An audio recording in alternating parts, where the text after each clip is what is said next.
పాపుల రక్షకుడు అంటే అర్థం ఏంటి? మొట్టమొదట జన్మముతో మనకు వచ్చిన ఆ పాప నియమము నుండి మనలను ఆయన విడిపిస్తాడు. అది రక్షణ అంటే.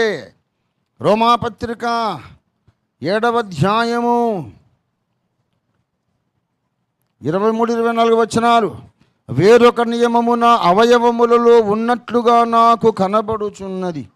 అది నా మనస్సునందున్న ధర్మశాస్త్రముతో పోరాడుచు నా అవయవములలోనున్న పాప నియమమునకు నన్ను చెరబట్టి లోపరుచుకొనుచున్నది. అయ్యో, నేనెంత దౌర్భాగ్యుడను!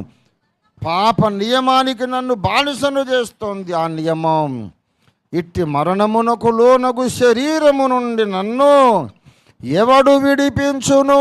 దేవునికి స్తోత్రం కలుగునుగాక. ఎవడు విడిపించునంటే సమాధానం చెబుతున్నాడు. 8:2 క్రీస్తు యేసునందు జీవమునిచ్చు ఆత్మ యొక్క నియమము పాప మరణాల నియమము నుండి నన్ను విడిపించను. ఎట్లనగా ధర్మశాస్త్రానికి ఏది చేత కాలేదో దాన్ని దేవుడు చేశాడు. దేవునికి స్తోత్రం. యేసుక్రీస్తు ద్వారా ధర్మశాస్త్రము దేన్ని చెయ్యజాలకపోయినో దాన్ని యేసు ప్రభు చేశాడు. క్రీస్తునందు జీవమునిచ్చు ఆత్మ యొక్క నియమం పాప మరణ నియమము నుండి నన్ను విడిపించెను. Past tense. 7:24 ప్రశ్న, ఎవడు విడిపించును? ఏమండి, ఎవడు విడిపించును?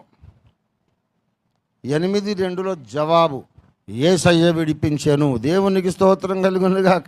హల్లెలూయా. Jesus delivers you from the government of sin. Nobody else can. అయితే ఈ విడుదల యేసు నీకు ఇవ్వడానికి కొంత ఖరీదు చెల్లించాడు.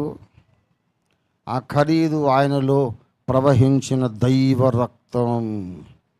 పాపము లేని రక్తం, అమూల్యమైన రక్తం, నాశనము లేని జీవము కలిగిన రక్తం, సృష్టికర్త అయిన దేవుని ప్రాణశక్తిని తనలో ఇముడ్చుకున్న అమూల్యమైన రక్తాన్ని సిలువలో కార్చి ఖరీదు చెల్లించి నిన్ను నన్ను పాప మరణాల నుండి విడిపించే అధికారము యేసు పొందాడు.